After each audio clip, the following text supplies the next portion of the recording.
해주신 이정호 대표님과 함께 사슬 블록체인의 사업화를 위해 달려오셨는데요. 강연 주제는 메타버스로 향하는 미래 파생 산업입니다. 이재인 부대표님의 강연을 큰 박수로 만나 뵙겠습니다.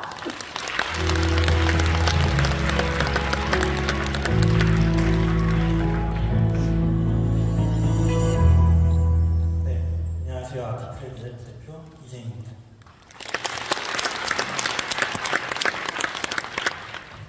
이렇게 많은 분들을 앞에서 보고 있으니까 감회가 굉장히 새롭네요. 왜냐면 저희 아티크렌즈라는 회사를 거의 올해 전까지는 들어보신 분들이 없으실 거예요. 그만큼 알려지지도 않았고 굉장히 작은 회사였습니다.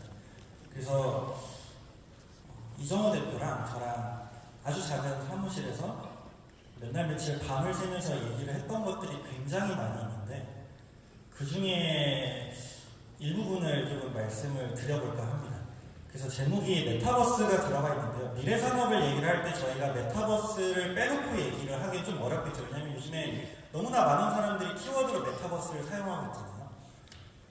그 사슬 역시도 앞에 또 이정호 대표가 얘기를 했지만 제가 생각하고 있는 사슬의 어떤 궁극적인 방향성 그리고 사슬의 비전과 메타버스가 관련이 없지가 않아요. 그런 의미에서 좀 메타버스라는 거에 대해서 간략하게 좀 얘기를 해보겠습니다. 기술이 좀 많이 있죠, 전 세계적으로. BCI라는 것, 그래픽, AI 다 굉장히 뜨겁습니다. 특히 챗 GPT의 공개로 인해서 AI에 대한 반응이 훨씬 더 뜨겁고 그 밖에도 BCI도 있고 저희가 드론이나 로보틱스 같은 또 새로운 분야들도 있지만 그거는 약간의 성격이 다르기 때문에 좀 배제하도록 하겠습니다. 그래서 저 기술들을 중심으로 한번 알아보려고 하는데 그 전에 이정호 대표가 앞에 잠깐 얘기를 했어요. 그래서 한 번 더 말씀을 드리겠습니다. 사슬에서는 현재 노드를 운영하게 되면 리소스라는 보상을 얻게 됩니다. 이 리소스라고 저희가 이름을 지은 이유는 사슬이라는 블록체인 메인넷이 있죠. 이 메인넷이라는 것 안에서 활용되는 자원이라는 뜻에서 리소스라는 이름을 붙여놓은 거고 여기에 리파인이라고 하는 스마트 컨트랙트를 쓰게 되면 슬이 나옵니다. 그리고 외부에서 자꾸만 사슬코인, 슬코인, 코인 이런 얘기를 하는데 저희는 코인이라고 얘기한 적이 단 한 번도 없습니다. 외부에다가 저희는 사슬코인이라고 말한 적이 없어요. 다른 분들이 코인이라고 말을 하시거나 명칭을 하시는 거에 대해서 저희가 막을 수 있는 방법도 없고 그게 더 편하시다고 한다면 그렇게 부르시겠지만 저희는 사슬이라는 기술을 시작할 때 그런 시덥지 않은 코인 지신을 하려고 시작한 게 아닙니다. 조금 더 큰 목표를 가지고 있고요. 그런 의미에서 슬이라는 거는 그냥 기여도입니다. 그러니까 뭐에 대한 기여도냐? 그냥 블록체인 네트워크를 유지하는 거에 대한 기여도예요. 이 블록체인 네트워크, 특히 사슬은 궁극적으로는 그냥 인류의 기록 보관소라고 생각을 해주시면 될 것 같습니다. 이정호 대표가 얘기를 했죠. 분산 저장, 그리고 컴퓨팅 파워, 컴퓨터를 연결하는 것. 그리고 사슬은 그냥 데이터베이스입니다. 그러니까 블록체인이라는 어떤 블록이라는 형태에다가 데이터를 넣는 그냥 그런 보관소예요. 왜 인류의 기록 보관소라고 얘기를 하냐면 이 부분은 조금 더 뒤에서 말씀을 드리게 될 텐데 아무거나 다 넣을 수가 있죠. NFT가 재작년부터 해가지고 굉장히 뜨거운 이슈였습니다. 그런데 NFT도 코인과 마찬가지로 왜곡이 됐죠. NFT는 몇십억짜리다, 투자 상품이다, 투기 이런 얘기들도 굉장히 많이 있고 일부에서는 이더리움 기반의 NFT를 만들면서 URL만 갖다 놓고 원본 데이터는 IPFS에다 저장하고 여러 가지 편법들을 사용을 하고 그렇지만 저희가 바라보고 있는 NFT라는 것은 그냥 블록체인이라는 곳에다가 데이터를 저장하는 방식 중에 하나예요. 그래서 사슬에서는 원본 데이터를 전부 다 저희가 블록에다가 저장을 하죠. 그래서 저장을 할 때 이걸 누가 저장했는지 이름표, 저장한 사람의 이름을 같이 써줍니다. 그냥 저장하는 방법 중에 하나예요. 그래서 이 NFT를 저희가 올해 발행을 했는데 뭐 이거에 대해서도 많은 분들이 여쭤보시더라고요. 이 NFT 가지고 있으면 어떤 혜택을 주세요? 무슨 리워드가 있으세요? 뭐 있을까요? 저희가 이걸 구매를 하면 뭘 받을 수 있을까요? 다 왜곡되어 있는 NFT 시장에서 얻은 지식에 기반한 질문들입니다. 그냥 데이터예요. 그냥 블록체인에 이제는 그냥 3D 파일 같은 거 그냥 다 저장이 됩니다라고 하는 최초의 어떤 사례를 보여주는 그냥 기록일 뿐입니다. 그래서 저희가 뭐 코인 이런 거랑 관련이 없다라고 얘기를 했는데 그럴 거면은 스리라는 거 왜 만들었어요? 라고 물어보실 수가 있겠죠. 근데 안타깝게도 컴퓨터는 바보입니다. 0과 1밖에 모르죠. 그래서 사슬을 운영하고 있는 노드라는 컴퓨터는 블록 내부에 있는 데이터를 절대 신뢰하지 않아요. 그러니까 블록 내부에 저장되어 있는 데이터만을 기반으로 뭔가를 연산하는 게 블록체인이기 때문에 원이나 달러 같은 현재 이제 블록체인 외부에 있는 데이터를 가져다가 쓰고 여기에 의존성이 생기는 순간 블록체인이라는 것의 의미가 퇴색됩니다. 그렇기 때문에 이제 어쩔 수 없이 기어도라고 하는 새로운 측정 단위의 수를 만들어낸 거고요.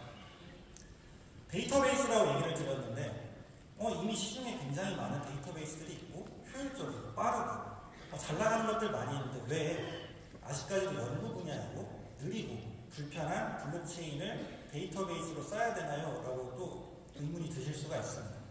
그래서 이 질문에 대답을 하기 위해서 필요한 게 다른 기술들의 발전 영상인데요. 앞에서 다 많이 얘기를 해주셨어요. 아티피셜 인텔리전스, 인공지능이 어떤 기술이죠? 저희가 요즘 나오는 앱을 좀 써보니까 인공지능으로 이루어져 있는 친구가 저한테 말도 걸어주더라고요. 그래서. 그리고 아까 그림 같은 거 만들 수 있다고 했는데 실제로 이미지를 만들 수가 있죠. 이 페이지에 가서 버튼 누르면 저런 이미지가 1초에 수십 장씩 나옵니다. 소설도 써주고 그리고 뭐 당연히 챗GPT의 효율은 써보신 분들은 아시지만 굉장히 편리합니다. 근데 이 인공지능 기술의 발달이 우리한테 가져다주는 시사점이 하나가 있는데요. 바로 인간의 생산성이 점점 0에 수렴하고 있다는 겁니다. 인간이 아무리 열심히 해도 인공지능을 이기기가 점점 어려워지고 있어요. 그러니까 생산성이 떨어진다는 겁니다. 상대적으로. 그러니까 기업들이 뭔가를 만들어낼 때 과거에는 사람이라는 노동력이 필수적으로 들어갔는데 이제는 사실 냉정하게 말하면 사람보다 기술, 기계를 쓰는 게 더 편하죠. 제가 만약에 대학교로 돌아간다고 하면은 교수님들은 싫어하시겠지만 과제를 주시는 저는 그 과제를 풀기 위한 공부를 하는 게 아니라 챗 GPT를 어떻게 하면 더 효율적으로 쓸 수 있을지를 연구할 것 같아요. 왜냐면 다 써주니까. 그리고 이 인공지능 기술이 궁극적으로 발달하게 됐을 때 어딘가에 쓰일 수가 있는데 한번 생각을 해볼까요? 가상세계라고 하죠. 영화 같은 데 보면 굉장히 많이 가상세계를 구현한 것처럼 이제 영상들이 떠돌아다니는데 그 안에는 가상세계라는 곳에는 루틴한 활동을 대신해줄 존재가 필요해요. 아니면 거기에 들어오는 사람들의 정착을 도와줄 수 있을 만한 존재가 필요하겠죠. 이거를 게임이라는 곳에서는 NPC라는 단어를 쓰고요. 조금 더 풀어서 설명하게 되면 가상세계의 주민이 됩니다. 결국에 인공지능이라는 게 궁극적으로 발전을 하게 되면 가상세계의 주민을 만드는데 쓰일 수 있는 기술이라는 거예요. 그럼 BCI라는 건 뭐냐? BCI가 약간 생소하신 분들도 있을 텐데 얼마 전에 발표한 웹틀의 비전 프로가 BCI 기술이 접목된 제품이라고 보시면 됩니다. 과거에는 우리가 디스플레이를 보면 어떻게 합니까? 컴퓨터라든가 핸드폰, 키오스크, 물리적인 어떤 화면과 키보드, 마우스, 터치라는 행위로 상호작용을 했습니다. 그런데 이제는 필요가 없죠.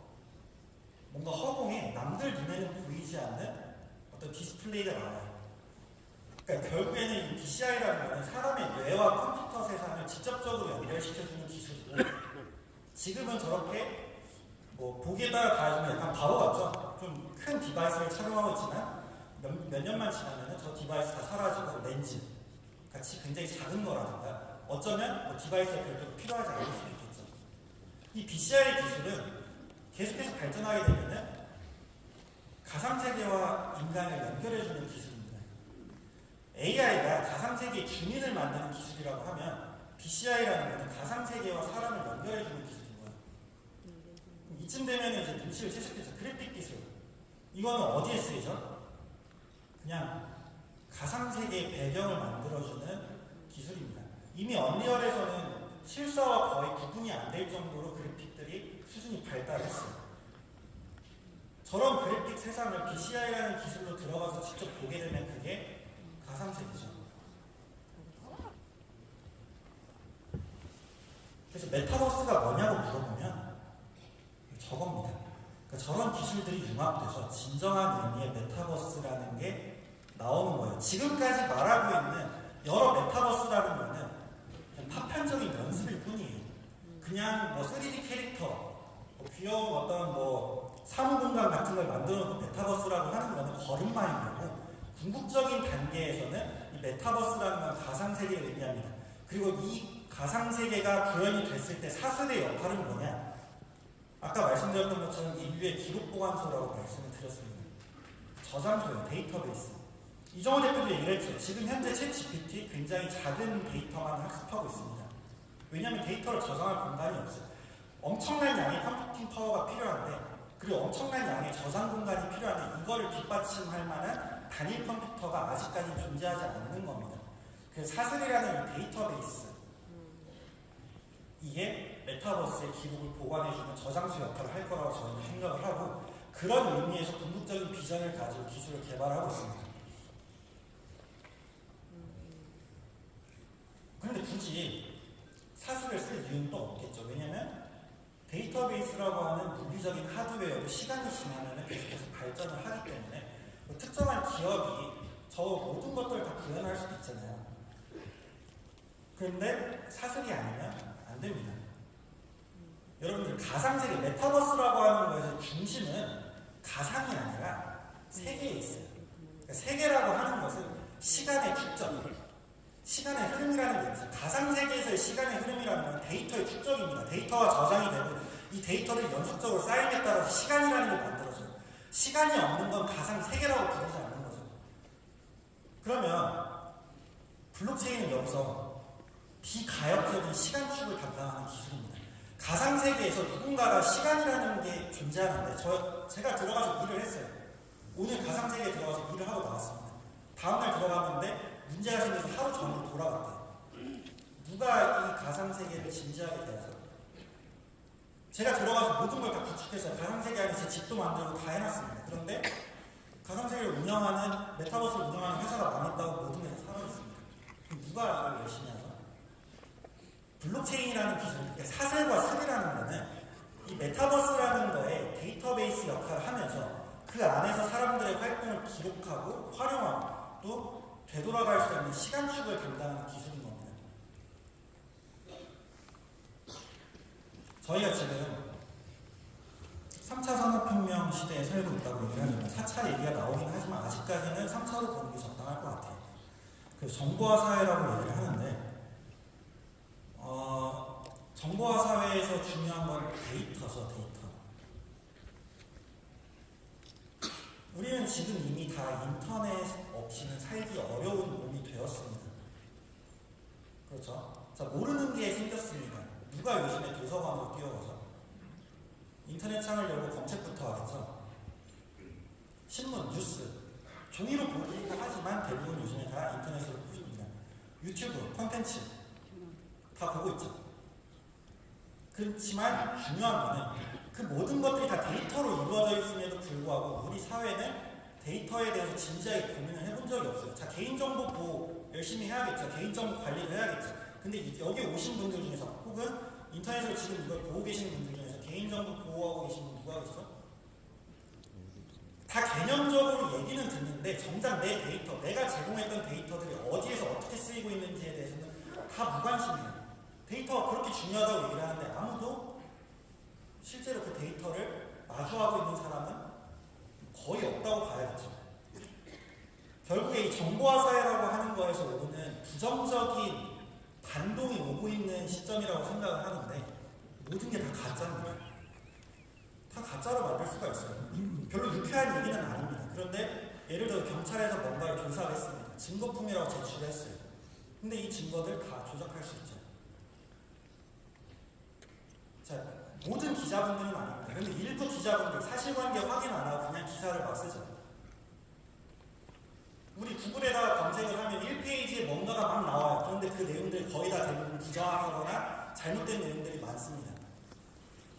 SNS는 보면 어떻죠? 다 자기의 만족을 위해서 꾸며지고 거짓된 게시물들을 등록을 하고, 유튜브는 누구나 데이터를 올릴 수가 있어요. 영상을 제작해서 올릴 수가 있는데 이 영상이라는 게 조회수가 있으면 보상이 나오죠. 그러다 보니까 정확한 정보 전달이 아니라 자극적이고 거짓된 내용들이 점점 더 늘어납니다. 그 이유는 우리가 데이터라는 거에 대해서 만드는 거에만 생각을 했고 이걸 어떻게 관리하는지에 대해서는 아직까지 사회가 관심이 없어서 그래요.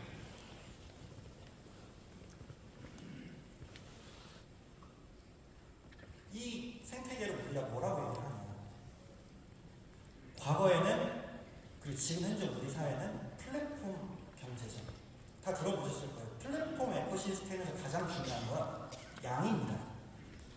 데이터의 양, 사람의 양, 이 플랫폼에 얼마나 많은 사람들이 오는가, 이 사람들이 얼마나 많은 데이터를 쏟아내는가, 이거의 정확도와 진위여부, 데이터의 퀄리티에 대해서는 아무도 신경을 쓰지 않고 그저 데이터의 양이 많으면 성공한 거라고 보는 거예요. 우리가 정보화 사회에서의 생산수단이라는 거를 데이터라고 알고 있는데 이 데이터가 그냥 만들어지면 다 생산수단이 되는 거예요. 그러다 보니까 그거에 대한 리바운드로 가짜 데이터와 진위여부를 판단하기 어려운 플랫폼들만 늘어나고 있는 거죠. 그래서 저희가 생각하는 미래의 산업이라는 것은 결국 플랫폼 에코시스템에서 프로토콜 에코시스템 쪽으로 변화할 거라고 보고 있습니다. 프로토콜 에코시스템이라는 게 뭐냐? 아까 말했던 AI라든가 BCI라든가 이런 모든 산업분들의 공통적인 특징은 데이터의 양이 아니라 퀄리티가 중요하다는 겁니다. 결국 이 데이터라는 걸 어떻게 관리할 수 있을지에 대해서 고민을 해야 되는 시점이 되는 거고, 블록체인이라는 곳에서는 데이터의 관리를 프로토콜이라는 걸로 하게 됩니다. 이 프로토콜은 당연히 스마트 컨트랙트로 정의가 되고, NFT가 아까 스마트 컨트랙트라고 얘기했죠. 사설에도 마찬가지로 URL로 저장할 수 있어요. 원본 다 저장할 수도 있고 아니면 또 다른 방식으로 저장할 수도 있겠죠. 그러니까 데이터를 저장하는 프로토콜이 굉장히 여러 개가 있고 이 중에서 어떤 걸 선택할지, 앞으로 어떤 데이터를 우리가 끌어모아서 이걸 기반으로 서비스를 할지는 사업하시는 분들의 영역이겠죠. 단순히 사람이 많다고 해가지고 단순히 데이터가 많다고 해서 의미 있는 결과물이 아니라는 겁니다. 자, 우리가 혁명이라는 얘기를 해요. 4차 산업혁명. 1차라고 부르는 거는 뭐 농업혁명이겠죠. 농업혁명에서는 생산수단이 빵입니다. 그리고 산업혁명에서는 뭐 기계나 공장 같은 자본을 얘기를 주로 하죠. 그 3차 산업혁명에서는 정보라고 얘기를 했는데 사실 굳이 지금 이 시점에서 다시 생각을 해보면 데이터가 아니라 3차에는 데이터의 양이 그냥 생산수단이었던 거예요. 그럼 4차는 데이터의 퀄리티로 넘어갈 거라고 생각을 합니다. 그래서 이 데이터의 퀄리티를 어떻게 확보하는가, 그리고 그걸 확보하는 과정에서 지금의 산업들이 굉장히 많이 변화하겠죠. 산업이 변화하게 되면 사람의, 인간들의 경제활동이나 이런 뭐 생산 활동 같은 것들 다 변화하게 되겠죠. 그렇기 때문에 사실 이거를 우리가 혁명이라고 부르는 겁니다. 단순히 AI, 뭐 BCI, 드론 이런 것들이 기술이 조금 어렵고 새로운 걸 개발했다고 해가지고 혁명이라고 부르는 게 아니고 그냥 기술의 개선인 거죠. 인간 삶의 근본적인 변화를 불러일으킬 수 있기 때문에 혁명이라고 하는 겁니다. 그래서 누군가가 블록체인이 뭐야? 라고 물어봤는데 그거 코인이야? 라고 대답하는 건 인공지능이 뭐야? 아, 그거 바둑 두는 애야. 그 정도 수준밖에 안 되는 답변이라는 거죠. 블록체인이라는 게 왜 미래 기술로서 각광을 받고 4차 산업혁명의 한 축을 담당하고 있는가? 그건 결국에 어떤 삶의 형태를 변화시킬 수 있을 만한 잠재력이 있다는 거고, 그 변화의 궁극적인 목표가 저희는 메타버스라고 하는 어떤 가상세계가 구현이 됐을 때 그 안에 비가역적인 시간축을 감당할 수 있는 기술이라고 보고 있는 거죠. 그런 의미에서 저희는 사슬이라는 기술을 개발하고 연구를 하고 있는 겁니다. 사슬을 뭐 코인 다 좋아요. 다 괜찮습니다. 그렇지만 아티프렌즈와 사슬팀이라고 하는 보이지 않는 곳에서 지금도 계속해서 연구를 하고 개발하고 있는 사람들은 기술을 하는 거예요. 이걸 가지고 쓰실 분들은 쓰세요. 비즈니스를 하십시오. 그렇지만 그런 비즈니스의 영역을 저희한테 물어보진 않으셨으면 좋겠습니다. 대신 기술적인 부분에 대해서는 언제나 열려있고 이런 챌린지들을 즐기고 언제까지 사슬이라든지 궁극적으로 저희가 목표했던 것까지 도달할 때까지 저희는 안 멈춥니다. 저희가 안 멈추고 또 마찬가지로 블록체인이라고 하는 사슬은 이미 멈출 수가 없는 흐름입니다. RT가 망해도 저희가 다 사라져도 사슬이 멈추나요? 누군가가 노드를 운영하고 있으면 사슬은 멈추지 않습니다. 이미 이 멈출 수 없는 흐름 속에서 각자의 역할이 있고 저희는 이 사슬을 조금 더 원활하게 쓸 수 있는 데 집중을 하겠습니다. 네, 감사합니다.